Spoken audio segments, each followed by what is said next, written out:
2013 সাল, 14 সাল, 15 সাল বিএনপি, জামাত সহ সকল সংগঠন যখন একসাথে ছাত্র শিবির, ছাত্র দল সবাই মিলে যখন আন্দোলন করছে, তখন একটা পক্ষ সেই আন্দোলনকে ক্রিমিনালাইজ করেছিল। যেসব জাতীয় নেতৃবৃন্দকে আমরা দীর্ঘদিন ধরে দেখে এসেছি ফ্যাসিবাদের বিরুদ্ধে, অন্যায়ের বিরুদ্ধে ভূমিকা রেখেছেন, তারা অন্তত সে রং বদলানো মানুষগুলোর বয়ানের মধ্যে ঢুকে যায় না। আওয়ামী লীগের যে সিরিয়াস বাসনা, প্রত্যাশা, যে আশা ছিল, সেটার কবর রচিত হয়েছে প্রত্যেকটা ক্যাম্পাসে। আওয়ামী লীগ যেভাবে চেয়েছে, যাকে শত্রু মনে করেছে, আওয়ামী লীগ যাকে হুমকি মনে করেছে, সে একদম প্রথম দিন থেকে 28 অক্টোবর 2006 থেকে এবং জুলাই আগস্টের নিষিদ্ধ যে প্রজ্ঞাপন, আর সেই ছাত্র সংগঠনকেই এখন আমরা সকল ট্যাবু ভেঙে, সকল মিথ্যা অপপ্রচার শিক্ষার্থীরা ছুড়ে ফেলে দিয়ে এখন সত্যটাই জানতে পেরেছে। সেদিক থেকে শিক্ষার্থীদের প্রতি আমরা কৃতজ্ঞ। আপনারা জানেন আজকে ডাকসুর পক্ষ থেকে অনেকগুলো আয়োজন হচ্ছে। দুটো হলে ফার্স্ট এইড ক্যাম্পেইন হচ্ছে, আজকে ফার্স্ট এইড ট্রেনিং হচ্ছে দুটো হলে। তারপর টিএসসি অডিটোরিয়ামে সকালবেলায় ব্রেস্ট ক্যান্সার অ্যাওয়ারনেস শীর্ষক ট্রেনিং প্রোগ্রাম হয়েছে, যেখানে পুরো টিএসসি হল রুম ভর্তি নারী শিক্ষার্থীরা ছিল এবং তাদের জন্য চিকিৎসা বাবদ বিভিন্ন অফার ঘোষণা এবং তার টেস্ট সহ বিভিন্ন ফ্রি টেস্টের বিভিন্ন ঘোষণা দেওয়া হয়েছে শিক্ষার্থীদের জন্য।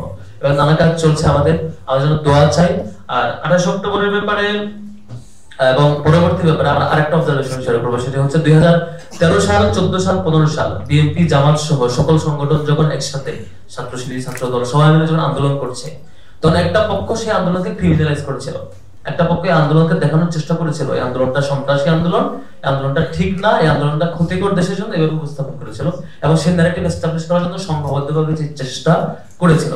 পরবর্তীতে 1.5 শতাধিক আসনে আওয়ামী লীগ বিনা নির্বাচনে তাদের আসন নিশ্চিত করে যখন অবৈধভাবে ক্ষমতায় আসলো, তখনও যখন আমার বিএনপি, জামাত সহ সবাই টানা দীর্ঘদিন আন্দোলন করলো, সেই আন্দোলনকে পর্যন্ত ক্রিমিনালাইজ করে তাদের ক্ষমতা দখলকে জাস্টিফাই করেছিল। যেই প্রতিনিধিরা, যে স্টেক হোল্ডাররা, যে নানা বুদ্ধিজীবী মহল্লা, তারা এখন রং বদলে আবারও চেষ্টা করছে আমাদের মধ্যে ঢুকে আমাদের মধ্যে ধারণ সৃষ্টি করার। তারা চেষ্টা করছে আমাদের মধ্যে নানা কিছু পুশ করার। কখনো কখনো আমাদের জাতীয় নেতৃবৃন্দ এবং আমাদের বিভিন্ন দলের প্রতিনিধিদেরকে আমরা লক্ষ্য করেছি, এই বিষ কখনো কখনো তারাও না বুঝে গ্রহণ করছেন। এই পুশ করা বিভিন্ন বয়ান হয়তো আমাদের অন্যান্য নেতৃবৃন্দের হৃদয়ে কখনো কখনো দেখতে যাচ্ছে।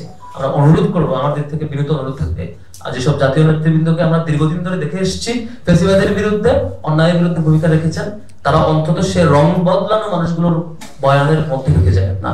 অন্তত এই রং বদলানো মানুষগুলো, চিহ্নিত মানুষগুলো, চিহ্নিত স্টেক হোল্ডার গুলো, যারা আওয়ামী লীগকে গত 15 বছর জাস্টিফাই করেছে এবং তাদেরকে সবসময় ক্ষমতায় আসীন রাখতে সহযোগিতা করেছে, আর আমাদেরকে ভিকটিম বানাতে তাদের সকল মেকানিজম তারা এস্টাবলিশ করেছে, তাদেরকে এখন আবার ফ্লোর দিয়ে তাদের সেই ন্যারেটিভ গুলো গ্রহণ করে নিজেদের মধ্যে কখনোই দূরত্ব তৈরি সৃষ্টি করা, যেসব বিষয় উচিত না, সেসব বিষয় এঙ্গেজ হওয়া, এটা কখনোই কাম্য না।